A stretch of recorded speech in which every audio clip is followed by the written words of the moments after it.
This week on 60 Seconds with Becky Barrick, I'm introducing to Adrianne, who is an agent partner here on our team at Becky Barrick and Associates.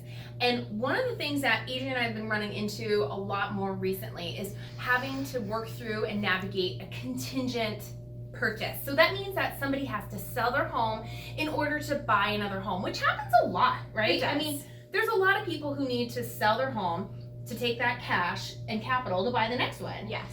And you know what? Unfortunately, sometimes they just don't work out. And we just have this happen where, our client's at the end of their contingency and the seller isn't willing to extend that contingency. So what happens to them, Adrianne? What happens to a client that now has a contingent offer, but their house isn't sold and the seller doesn't want to move forward? What do we do now? Yeah, so basically our buyers have sunk the cost for the inspection. Okay. So they're out that. They will regain their earnest money back. So all they're out is the inspection fee right now. Correct. Not the appraisal. They didn't do the appraisal Nope. yet? Perfect. So that's good.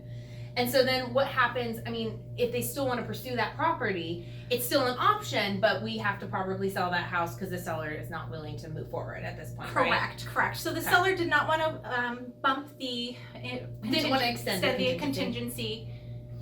And so that's kind of where we're at. Yeah. Okay, well, so at the end of the day, that's why we always like to encourage our clients to make sure their house is sold prior to moving forward. So, and that means having it in contract, having a pending sale. It keeps you as the buyer in the driver's seat. It keeps you in control of making sure that you get that house.